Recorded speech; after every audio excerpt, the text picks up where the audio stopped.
Hey, welcome back to Silent Sales Machine Radio. This is your host, Jim from silentjim.com. This is one of those episodes where I've got a guest, we're doing video, and if you jump over to YouTube, you can actually watch us. Although we're not going to be holding up a lot of interesting visuals or anything, but if you want to see two dudes talking about Amazon success today, hey, jump over to YouTube. Most listeners to this show just enjoy it on their favorite podcast listening app, and that's perfectly fine. But if you want to jump over, look in the show notes at silentjim.com. You'll see a link today, and you can join us on YouTube. Leave a comment, interact, and hang out with our guest and ask questions, whatever. We love interacting with you. Even if you're listening to this several weeks or months after we recorded it, we encourage you, hey, jump in and participate in the conversation. So like I said, this is Silent Sales Machine Radio. My guest today is Mr. Joe Kovacs, right? There's an S on there, right? Yes. You got it. Joe, man, it's great to have you here, buddy. And let me just fill the listeners in a little bit on what you have going on. Then I'm going to turn the microphone over to you. We talked a little bit before we hit the record button today, and you're blowing me away with this. It's a new income stream for Amazon sellers. A lot of us get locked in and focused in on trying to find a perfect product, trying to find that next product, and we think that's what it means to succeed on Amazon. But those of you who have been listening to this episode, the past few episodes, I'd say the past couple months, we've hit a few times now this theme of that knowledge in your head as an Amazon seller is ridiculously valuable to product owners, to brand managers, to people out there who have a product they're trying to launch or trying to manage on the platform. They don't have time in the day to do it. They need your help. And you've built an incredible business, and I want you to tell us about it. But the last thing I'll do before I turn the mic over to you, Joe, is introduce your family a little bit. You guys have number 4 on the way, baby number 4, you and your wife, Lauren. You get to work from home, and it sounds like you're loving life, man. My image of you every time I've seen you is you're smiling, including right now. Just a happy guy. And aren't we blessed, man, to get to be at home with our kids, with our wife nearby. And man, it just never gets old. I've been doing it a little longer than you, buddy, and I can tell you it never gets old, man. My oldest is 22. Your oldest is, what, 4? 4. It never gets old, buddy, so enjoy the ride. But, Joe, tell us a little bit about yourself and what you got going on, man.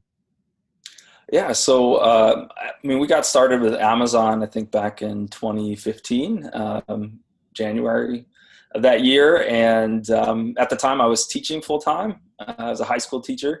And we were just looking for an extra $1,000, honestly. And, just started the learning process that first year and trying to wrap our head around all the kind of wealth of information. And I think that's when we kind of first ran into Proven Amazon course and your group. And, I think year 2, we started to take that kind of more seriously and say, all right, we're getting the extra $1,000 a month doing some retail arbitrage, online arbitrage. What if we took this a little more seriously and found some new ways of doing it more efficient? And it really started to grow. And we replaced my teaching income and then doubled my teaching income just from arbitrage.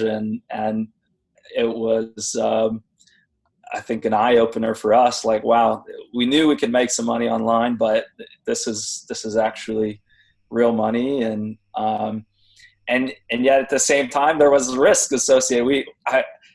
We went out and said, okay, we've done this consistently the last 6 months. We've got some savings in place, and we had baby number 2 at that time. And I said, well, what if I didn't go back to teaching? What if I just did this full time?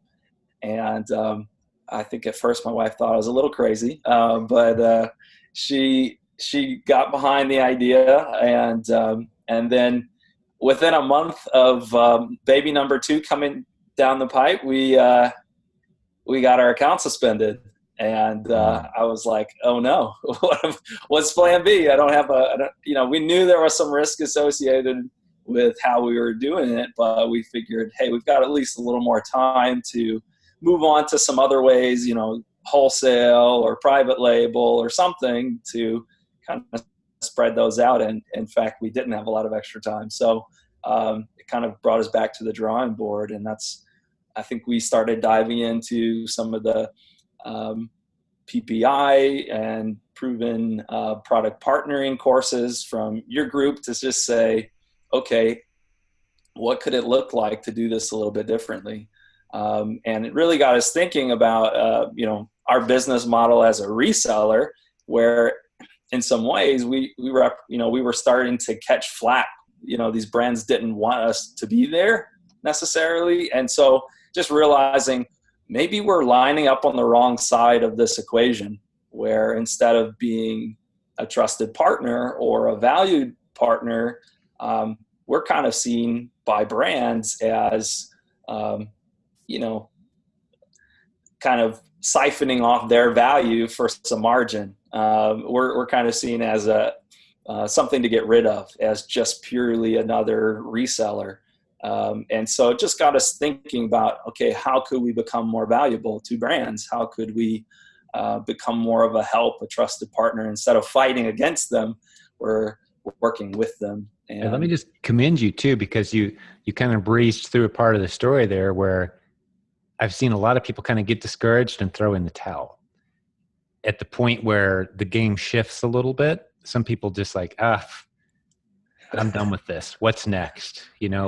But you did a great job of sticking with it. And to the credit of this community, that's kind of what we've been doing for 17 years now. I mean, go back in time. You weren't a part of our community at the time, but there was a time where there were a lot of people in our community. eBay was it. Right. That's how they were feeding their family, paying their mortgage. And eBay was awesome. And we went to eBay live events, and it was eBay. And then all of a sudden, sales on eBay started dipping, and everyone's like, what's going on? Where are the customers? The game's changing. I'm out. I'm back to the career world. I'm done with this. I can't handle it. Well, all that was happening was people were starting to shop on Amazon. So we said, let's figure that game out. Right. So as the game shifts, the opportunity is moving at all times. You got to be willing to learn, to change, to adapt. So kudos to you. And I do want to say to everyone who's out there thinking at this point, just as a little disclaimer, maybe, we fully believe in the RA, the retail online arbitrage models. Those are great models, but you've heard us say it. If you heard us say it once, you heard us say it dozens of times. Don't build your entire kingdom on that one account with that one approach. Now, some people have done it and they're doing great. I mean, we've got people in our community, Joe, that have $1 million businesses on that model, and they fought off an occasional IP complaint. And if they got suspended for a couple of days, they came back a few days later, and that's the game, and they're comfortable there. But I'm saying you don't have to live with that uncertainty, because there's other opportunities like what you're going to talk about that's right under your nose. Mix these other strategies in, get that true multiple income stream approach going, which is what my book is all about, multiple income streams. So you're not putting your future in the hands of some random 25-year-old at some internet giant that can just like click a button and all of a sudden your income goes from great to like, okay, what happened? You want to have these multiple streams. So that's kind of the foundation here of, hey, we love everything you were doing, and you could still go back and make a lot of money doing it right now if you wanted to. You've got your account back. But you guys chose to diversify. And that's what we're going to talk about today. Is this is something anyone else could be doing if they want. You've got a couple dozen accounts at this point. And tell us what you're doing. Tell us, you said you started looking from the brand owner's vantage point at Amazon. Say, hey, let's partner with those guys instead of kind of battling them when they go, oh, wait, we don't want you selling our stuff on Amazon anymore. How did you make that transition? So I think that, and I think to step back a second, there was a month in there where I just, I had to just get away from it all really and press the reset button. And, because I didn't have a plan B at the time. So, I think it's easy to look back and kind of forget those hard moments. But it was, I think, part of our journey. And, I think our faith helped us through that as well, to say, okay, God, what do you have next? And yeah, absolutely. Man, that's the journey of an entrepreneur. You've seen that graph. It's like, yes, I'm doing great. And then like, exactly. Why did I ever quit my teaching job? And then you're like, holy cow, best month ever. Then you're like, sales are way off this month. What are we going to do? Do we need to change everything? But you look back over that 6 month or that 2-year trend and you see, wow, we're doing something cool here. That trend line is continuing up here. That's been your story. I think that's why community is so important too. Your faith is huge. Your support of your spouse is huge. What comes next? If you've got those things, man, a community. that you can lean on. Like, hey guys, here's my situation. What are some creative solutions? And you guys latched onto those and ran with it. And you become leaders. I think there's a lot that we can learn from you that we don't even know ourselves yet, because you've really dove deep into this arena. So I'm excited about this topic, man. Yeah, and so I think PPI and product partnering, that kind of got us started down the road of saying, okay, what's valuable to brand owners? How do we understand, how does Amazon really function and tick? Not just, can I get some margin somewhere? I think that's like you're saying, a great place to start. But don't stay there, right? Understand how the machine works. Let's start tinkering around with it. How do I do ads on Amazon? How do I do ads on Facebook potentially? We dived into all of that as we were going, okay, how could we become, do account management on Amazon? Let's shift this a little bit more to consulting dollars rather than just purely product dollars. Because in the back of my mind, I'm thinking, and you guys say it multiple times, well, what if I have access to 10 accounts, right? That experience of having an account shut off just made us think a little bit differently. And so how can we spread the risk? I don't have to move on from Amazon. Let's just leverage it a different way. What if we managed, multiple accounts, or were involved with multiple accounts? And so we did, go down that path of helping brands. And we had several brands where we were managing the back end of their account, bringing their products to Amazon for a commission. And, at times it was fees plus commission. And I think that helped us continue to evolve. I think you say, or just the process of PPI is, where's their opportunity, right? Like, let's test, let's see where this opportunity. And I think for us, like, that continued to evolve. It started with that model and continued to evolve. It helped us actually say, how can I invest to build a real business presence? Do some, put in some time to actually build a logo and a brand, like as a consulting service, not just a Joe Kovacs consulting, but, we built our company's name Brand Guard.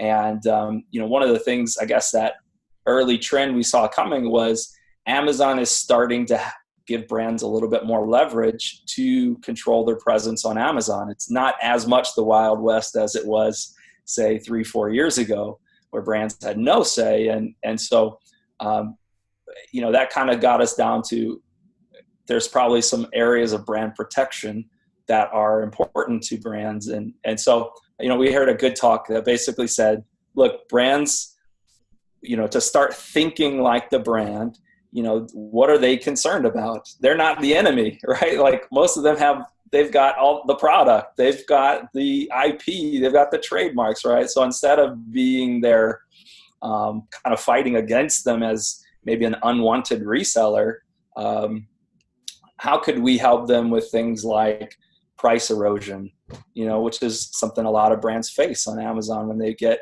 and we see this question pop up a lot in the Facebook group. I tried to get an Amazon account with this brand, and they say they don't want any Amazon sellers, right? Well, why?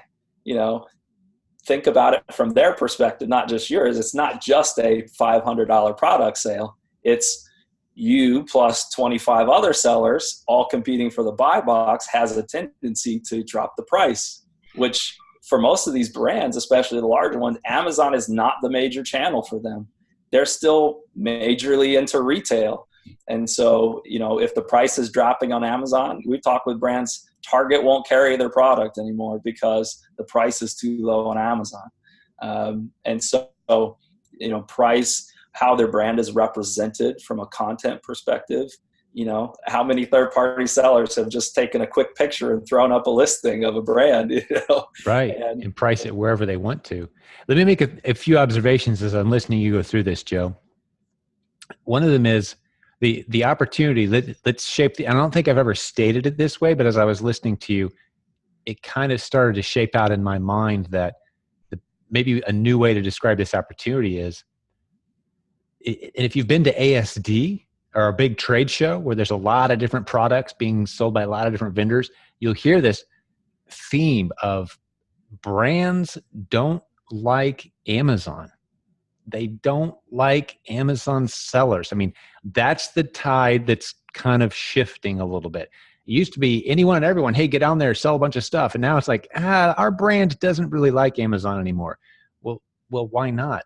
And if you can go through that list of concern, well, our price kind of gets tanked. You know, we've got 30 sellers on Amazon. They're beating the crud out of each other and dropping our price. And now when we call Target or Walmart and say, hey, time for the reorder, they're like, wait, your price is too low on Amazon. We don't want your stuff anymore. Like, what are those pain points? If you can address those pain points and turn Amazon from being an ugly thing into being a beautiful thing, an exclusive arrangement, help them get their own account, etc. These aren't complex problems to solve. You can start to get their attention. And just to paint a picture, as well, I want to do a couple little housekeeping here. First, we've talked PPI and PPP. You've dropped a couple acronyms. I want to tell people what those are. Those are modules inside the Proven Amazon course. They teach you how to dive into keywords on Amazon, so you're using the best keywords to sell products. PPP is, hey, why not go out and partner with have multiple Amazon accounts by partnering with brand owners, just like what Joe's talking about. The PPP course dives deep into that topic and gets you set up. So you can have your own Amazon account and be managing a bunch of other Amazon accounts, and suspension worries are a thing of the past. But to get back to the point I was making, if you can solve the problems that because these brands know in the back of their mind, they've got like on one shoulder, they've got, this voice that's saying, hey, Amazon is a terrible place because we've put our stuff out there, the price tanks, we've got to deal with all of these issues, the IP infringement, and I don't want to mess with it. I wish I could just make it go away. And on the other shoulder, they've got reality saying, if we want exposure to this massive online audience, we've got to be on Amazon. And they've got this tug of war going and they don't know what to do. Yep. And you step in, here comes Joe. And I love the name of your company, by the way. And I think a lot of people can copy the concept because it's very descriptive. And say, hey, let us help you manage your brand on Amazon. We can help you with it. None of those problems that you just described are complex. We've already helped. And I would encourage people to use this exact language. I'm in a community where we've helped thousands of brands manage themselves effectively on Amazon. Do you want to hear some ideas? Because I've got some ideas on how you could manage your brand and lose all those negatives and get a list of positives for rock-in. So is that fair? Take the ball and run with it, Joe. No, I think that's great. Always good to, we can throw out acronyms and we're all used to them and other people aren't. So, and I think, that's how do you launch a consulting business when you never, how do you get your first client? Those are questions that problems we had to work through. And I think one of the things that we found was, if you can point to a process, you sell a process, not just I'm the expert, right?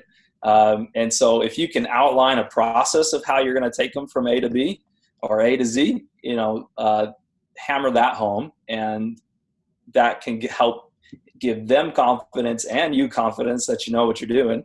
And I still say we're 2 years into this consulting model, and I still feel like, we're constantly flying the plane as we're building it, right? Like nobody, as much as there's helpful resources out there, Amazon's constantly changing, different issues come up. And so you're always having to be a consistent learner and stay on top of things. And the good news is most of these brands, even the big ones, they might have one or two Amazon people, maybe, they don't have a whole team dedicated to it. Right. And most of them, they've got a business model that they are used to. And, the e-commerce world is not something they're great at. Amazon, especially so, because as much as it does change, they have a hard time staying on the top of it, especially because they've got a bunch of other things to worry about. So it's almost like a necessary evil. Yes. In a way. We're almost playing the role of the accountants that help you do your taxes. Which sounds boring. It's nowhere near as boring as that. Sure. But every business out there, you have to do taxes. Like it or not, every brand out there is going to be on Amazon eventually. Who can help me with this? I'm overwhelmed. I don't want to pay my taxes. I don't want to fill out all those forms. I don't want to do all that number. So you get an accountant in there. It's like, hey, let me help you minimize the pain. Let's get through this. Except in our case, we're not like accountants where you write them a check and then you spend a bunch of money. We're the guys helping you make money. We're coming in, removing a pain point and helping you make more money. So let us help you deal with that necessary evil.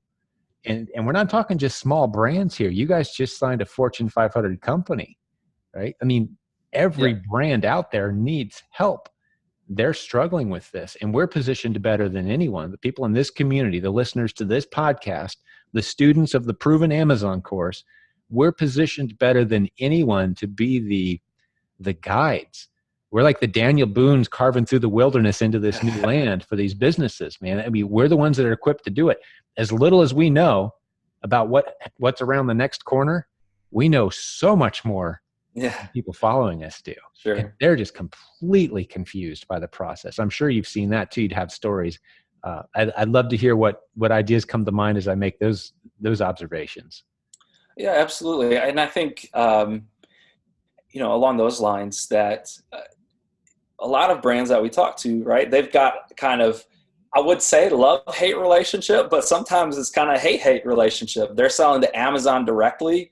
And I mean, more and more Amazon is pushing those brands out of 1P. They don't want the risk of carrying that product, right, of buying it wholesale. Amazon's saying, we don't really like that model except for the biggest brands. And so I think there is going to be an increasingly larger opportunity coming down the pipe where a lot of these brands that have, and now we've seen the threshold thrown around, like if they do $10 million or less, right? We think of $10 million as a pretty big account, right? Well, Amazon goes, that's kind of a tiny count to us. So we don't want to carry products for brands. And so I think we can look in the next 6 months to 12 months, a lot of these brands that were relying on selling directly to Amazon, even ones that do a pretty good volume, we would consider great volume, right? If you're getting some kind of percentage, they're going to be looking for help, right? Right. Because in the past, they haven't had an Amazon. They haven't had to go set up their own Amazon account yet. Right. Amazon has sent a letter to a lot of these guys saying, hey, you know what? We're kind of done buying your stuff and selling it on our platform. You're going to have to set up your own account now if you want to keep selling here. And I'm just restating what you just said, Joe. And we had a podcast episode here not too long ago. It was, the chaos that Amazon created with that announcement of, and Jeff Bezos himself said in their last statement here just a few weeks ago to investors, he said, the third-party marketplace is so much better at selling on our platform than we are. We're kind of going to move away from that. They're done buying 1,000 widgets and putting them on a shelf. They're going to let resellers take that. So opportunity everywhere. The third-party sellers, hey, there's brands out there that are scrambling, looking for help. You can go in and represent them. You can help them out. But even the big brands, the 10 million a year and up brand, they don't know what they're doing on the Amazon platform either. They're all confused. I would say, like ASD is a great sample. I've told this story a couple times now, but our coaching director, Nathan, he went booth to booth. I think he said something like he talked to 25 different booths in a few hours, and every one of them, after a very short conversation, said, yes, will you please help us with Amazon? We're ready. What do you want to do? What comes next? Help us. So it's not a business where you're going to be searching for people who need your help as much as you're going to be sifting through the ones and only working with the ones that you can actually help and make some money with. The good product. That's how desperate a lot of these brands are once you get into it. Have you experienced that feeling of this show? Have you turned any clients down yet? Yeah, I think increasingly so. And when you're first getting started, you kind of take anything you can just to get the ball rolling. But I think as we worked with more people, we've learned, okay, these are the types of clients that we want, and you're able to say no a little bit more, who you should say no to. And it's interesting because sometimes it's like they love the commission only structure when you're doing all the work to get them there and they're not making any money. But if you actually, hit a home run, they're like, wait, why am I paying you so much money? So it's like you got to kind of manage that expectations a bit in terms of how you get paid. And but I think what we're seeing now is, more and more brands, I'll be honest, for us, after playing in that world of like constantly keeping up with the market trends, my question was, how can we move to a business model where the process stays largely the same and it's not changing every 2 months? And so, we did kind of specialize a little more. And I know you talk a lot about specialization. but we've specialized a little bit more from just general account management and general marketing help on Amazon, which is, again, still a huge need, still tons of opportunity. But for us, we said there's a specific need where companies are struggling with A, counterfeiters, and or B, people like I used to be, if I'm being honest, just another reseller that's not adding a ton of value. Can reselling add value in and of itself? Yes, I think as a model it does. I totally think it can. But for these companies, specifically where they've got 30, 50, 80, I've seen 175 sellers on one listing, Right. It's like, how much value are they really adding to the brand? Mm-hmm. And the reality is not much. And so for our business model has evolved a little more to helping those brands, understand how to handle or how to address the issue of unwanted resellers, So that's where, I think we've kind of been on every side of this and morphed a little bit to say, how do we become even more valuable to handling the problems that brands have? And I think a lot of resellers, I know I wouldn't have been excited to hear about somebody talk about, they're going to help kick people off like me. But the ways we're doing it is, I think, it's better in a couple ways. One, we're not filing a bunch of false IP claims through Amazon, right? So there was a wave of that, and I think it still happens, where people are just going in the back and making basically counterfeit claims against people with legitimate inventory. I don't agree with that. I think it does a lot of damage unnecessarily. But it just speaks to how desperate some of these brands are to solve that problem. Yeah. And there's legal precedent where that's actually unnecessary exposure for the brand. Mm-hmm. There's been successful cases now settled. There's a lawyer that we had on our show. It's been over a year or so ago, but he was talking about, now this was a case where one seller was accusing another seller of IP infringement. Right. But it was a huge settlement that the falsely accused ended up getting, took it to court. Same thing with the brand owner. If you're falsely accusing somebody of having counterfeit product and they don't really have counterfeit product, you could find yourself in a lawsuit that you don't want to be on the wrong end of. That strategy, I think, is going to fade away. And these false IP claims, everyone knows it's legitimate inventory. I mean, come on, it's a modem, guys. I'm not going to make a fake modem in my garage. I ordered it from your website. I bought it at Walmart. I bought it at Target. This isn't fake product. This isn't counterfeit. But you're accusing me of IP infringement, intellectual property infringement. It's your product. It's shrink wrapped. So I think that's going to fade away. That's just my theory, my feeling. If you sell products long enough on Amazon, you're going to have an IP complaint. You're going to call them up, resolve it. 95% of the time, guys, I feel like this is a good time to insert this, Joe. 95% of the suspensions on Amazon, and I talked to the guy in the department that does suspensions to confirm this number, 95% are restored within very short order. It's the 5% of the bad actors that are permanently removed. And there's only one exception in my history in the last 10 years. There's one case where I'm like, man, that guy got permanently suspended, and we just scratched our heads like, why didn't that ever get worked out? One in our community. Yeah. Everyone else eventually, like you, came back. So I don't want to spend our time scaring everybody away from the models that still work well. Sure. But this new stream is intriguing to me, and I love that you're saying, hey, let us help you protect your brand. And let me just throw this at you too. Let's see how this resonates with you, Joe, and with the listeners too. You mentioned there's brands out there where there's 125 sellers on one listing. Don't run away from that product. Call them. Say, hey, I noticed there's 125 sellers. I want to have a conversation with these guys. You've got 100 plus sellers. How do you feel about that? Yeah. Would it be better for you if there was only one seller, or maybe you were the only seller? Would that be helpful to you, Mr. Brand Owner? Be the one that picks up the phone instead of the one that drops the price and tries to get the buy box, right? Yep. And I think it's all about a mindset shift to say, how can we become more valuable? How can we solve the problem? What are the problems?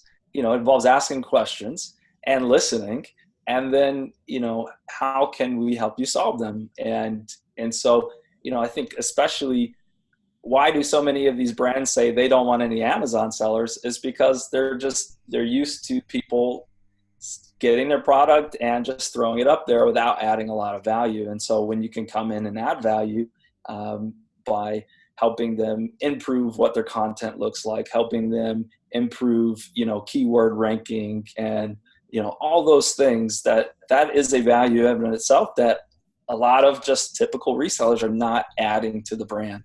And so I think understanding, taking time to go through courses that you guys have and teach, and understand how does this whole thing work and function so that you can be more of a help.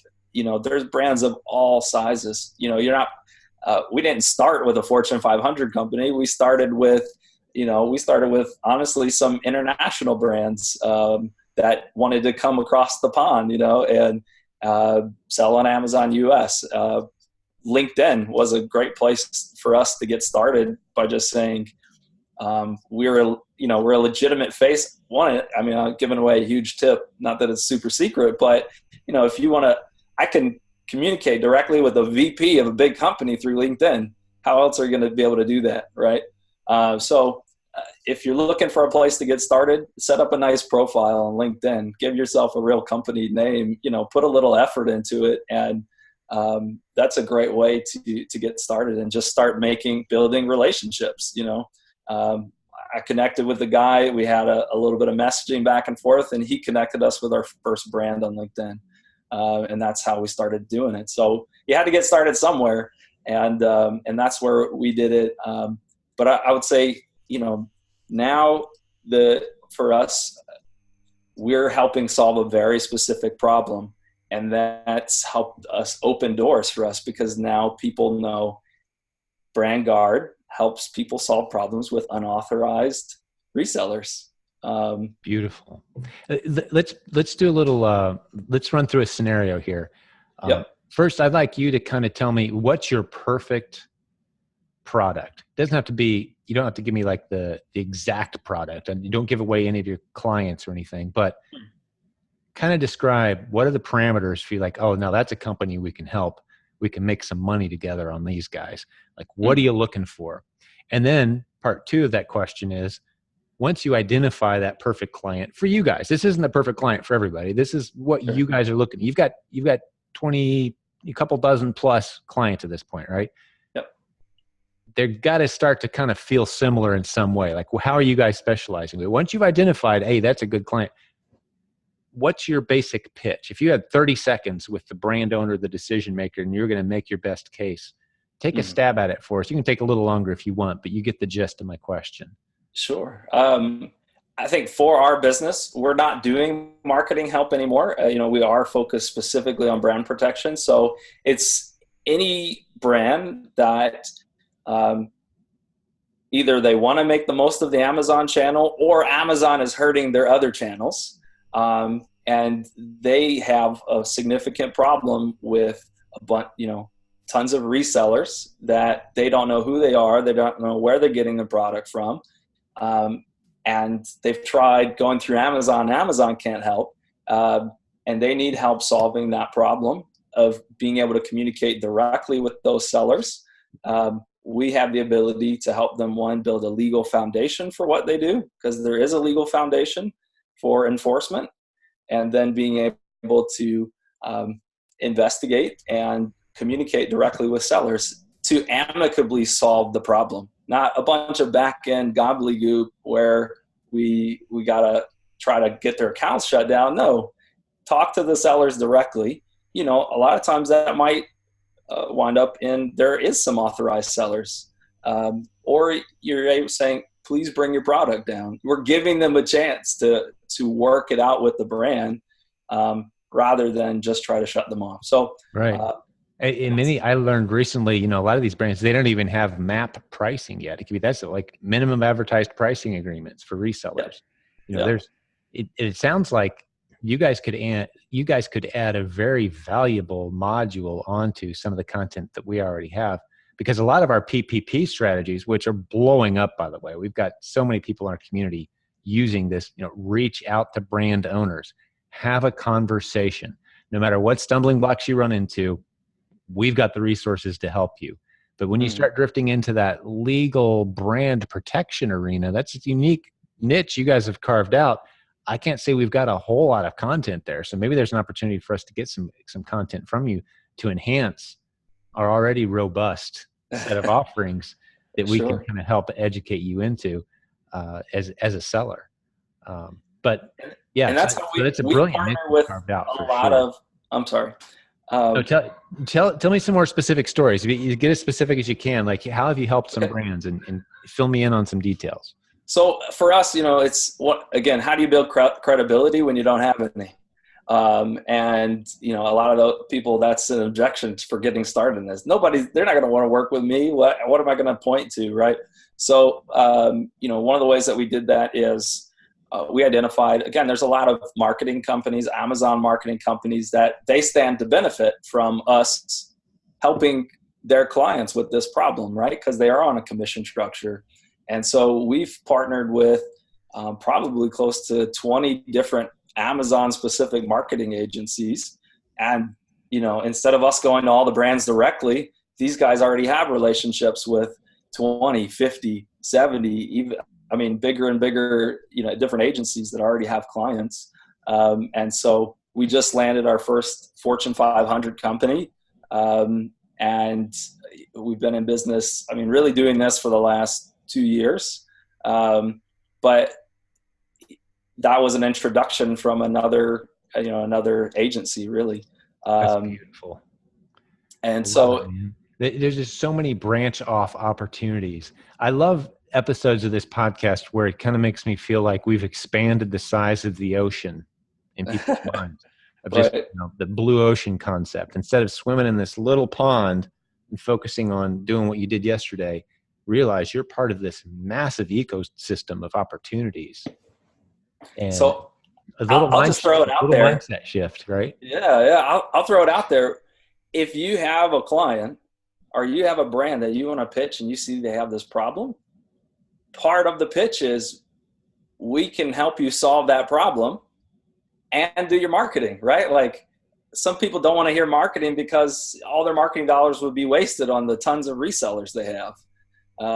And so we can help partner with people that want to partner with brands to be able to provide those types of brand protection services, cleanup services, and then that opens the door for our marketing partners to then go do what they do, right? Help them with the content, help them with ads, help them with keyword ranking. So we're saying we don't solve those problems. We're not going to solve every problem they have. Instead of being a generalist, we want to be a specialist, and that's opened the door for us to work with a lot of people that then want to provide those marketing services. So, if you had a brand in mind, a listener had a brand in mind, they wanted a pitch, but they're not sure, we could be a value add. We're willing to work with other partners like that. Absolutely. Those kind of three-way wins, organic partnerships, three-way wins, as you just said, brilliant. Yeah. You don't have to be that's the beauty of being a part of this community, is you now have a connection with someone who knows, leverage this community. I'm talking to the listeners now, leverage this community. You now have someone in your pocket that you can call and say, hey, got an opportunity here. Create a three-way win, right? The client wins, you both win. You give Joe a call and say, hey, how about you and Lauren handle this, the legal side of these guys there, they've got some questions. Let's get on a three-way call and have a conversation, right? You guys are looking for more clients. You don't have to go learn all this stuff on your own. You can pass these, and that happens in our community all the time. People get in over their head. We've had people call us and say, wow, I've got this huge opportunity. I don't have the money, the time, the connections, whatever. Could I do an introductory call and a finder's fee? Sure. We love those kind of things, right? So we all have our specializations, but that's the beauty of being a part of this community. And that's why people need to attend our live events too, to build those kind of relationships. That's what comes of this. These kind of connections where, they don't know who Joe is, but now everyone listening to this podcast knows who Joe is and knows what kind of services we can provide. One phone call away, right? Look him up. He's in our Facebook group. Everybody on this program that we interview, they're in our Facebook group. Get in our group. make some connections, build some relationships. Man, what are the tips do you have for the folks that are listening, buddy? I mean, because you were a teacher looking to make an extra $1,000 a month. Yep. Less than 2.5 years ago. I mean, that was right. Well, no, it's been a little longer than that. But yeah. What do you say? 2015? It's about 4 years. About 4 years now. Yeah. And now you're here, and you've got a very high revenue, very profitable. I don't know what numbers you're willing to share, but you make a lot higher profit margins providing services than you do selling products, right? That's another beauty of this. It's almost all margin, man. It's beautiful. Yeah. I mean, we do have a bigger team, but it is nice not have to. It's been a journey. I won't say it's always been easy. But getting that first 6 months, 8 months where you're just trying to get off the ground. If you've got a product business, that's a great time to move into a consulting side business, where you don't need that income. But you have time to build a reputation. You have time to build test cases and that sort of thing. So yeah, it reminds me a little bit of the best time to look for a job is when you have one. Yeah, exactly. Right. The best time to be looking for other streams of income is when you're rocking it with retail arbitrage. Yep. Right. That's the best time to be building, building your storm drain system before it rains. Absolutely. You know what you ought to do, Joe, too, that just I don't know if you've had this thought or not. You probably have because you're a super smart dude, but you need to write a book, man. That would be your business card. Share some of these stories and we'd promote it. And just to, this is how it would work. You'd set us up a little special website. We'd refer people to you. We'd get a little cut. You'd provide the services. Brands would see the credibility. It would just be this, this thing could mushroom into educational opportunities for our community, more clients for you, handpicked client. The credibility of being the guy who has a book on this topic would be huge, man. So that's a good next step for you as you look to, 10X this whole concept.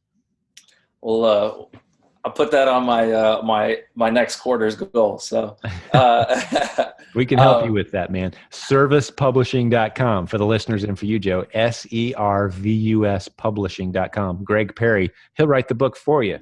We'll write the book for you. Greg's on our team, man. That's what he does. That dude can crank books out like nobody. Learn your story and crank out a good book for you. Make it your business card, man. But that's awesome. This has been awesome hanging out with you. For sure, man. I've, super thankful for this. I think, in the early days, right? Like just helping convert people to entrepreneur lifestyle, right? Like in entrepreneurial mindsets. I think it's a tough journey doing it all by yourself. And I'm thankful that we've, there'd be times during the tough seasons where it wasn't going well. We'd pop in the podcast, and use that as a source of encouragement. So, I super thankful that we had the community to lean on, and everybody wants to tell the story when it feels like a success. Nobody wants to tell the story when you're in the middle of struggling. Right. But that's oftentimes when you need to raise your hand and just say, man, can you guys provide some encouragement? I'm feeling a little down right now, and we welcome that. Some people have said, on that point, Joe, some people said, it's like, hey, the only people you have on your podcast are success stories. Like, you don't have to look far at all to find people who are failing miserably. I mean, I could walk downtown Indianapolis right now and find somebody who's laying on the street and wake them up and like, what'd you do in your life to get yourself to this point? Help encourage entrepreneurs listening to my show with your advice. Like, I mean, we all know it's easy to mess your life up. It's easy. Any of us could do it in about 2 decisions. Yeah. But building something significant and building a success, that's a warrior's journey. And man, it's never easy. Yeah. But I love those stories. But if you're at a place where you're kind of paying the price for some bad decisions, talking to the listeners now, and you're in a rough spot or this hasn't gone the way you were hoping, well, that's why we have our community. That's what our Facebook group is. That's why we have our Stick a Pin in the Map program, where you can find a whole map of the globe, go in, stick a pin near where you live and see who lives near you and get together face to face and have conversations, build relationships. Say, man, I'm struggling with this. Yeah. And you'll find people who are struggling more than you and people who have overcome more than you did, and they're building incredible businesses. And you'll start to put this into perspective, and you start to think, man, I could do this. So that's why we stay positive on this podcast, because it's impossible for us to interact. This is a one-to-many communication. But if you want to get in there and build relationships, man, get into our community, get into the Facebook group. And I'm glad you mentioned that, Joe, because this is a place to come to be encouraged by design.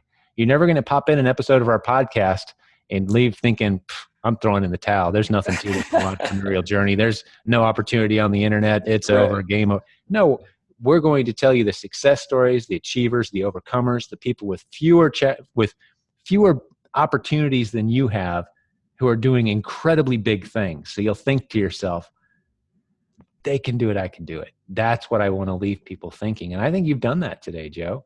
I appreciate you, man. I mean, you went from teaching to running a really nice, very profitable, you've got a team, consulting agency that's set to just explode. Everything you've done so far is just laying foundation. It's paid the bills, you're home with your family. We brought dad home. Wife is happy living the lifestyle. It's all foundation, man. You start putting some infrastructure on this thing you guys have built, and I'm going to be coming on your podcast a couple of weeks now saying, hey, you remember me, right, buddy? I will. Now, here I am, man. I wanted to give a shout out to say, look, let's be honest about where some of the success has come from, and say thank you.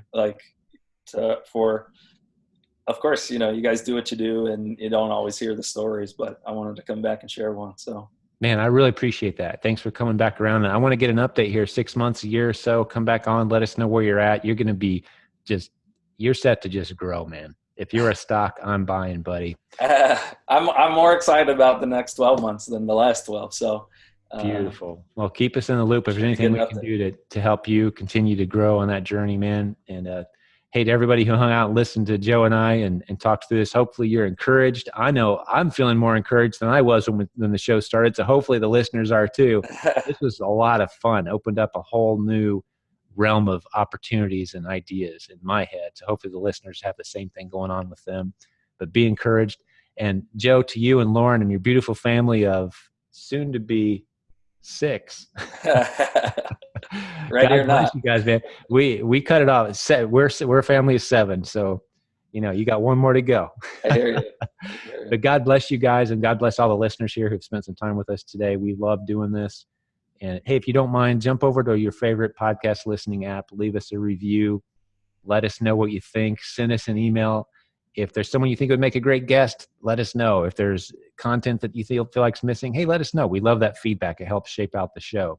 This is your show, listener. If you're a business building warrior, this is your show. So let us know what you need, how we can serve you. And we'll do another great episode for you again real soon. Thanks for your time today, Joe. Listeners, talk to you soon. Thank you, Jim.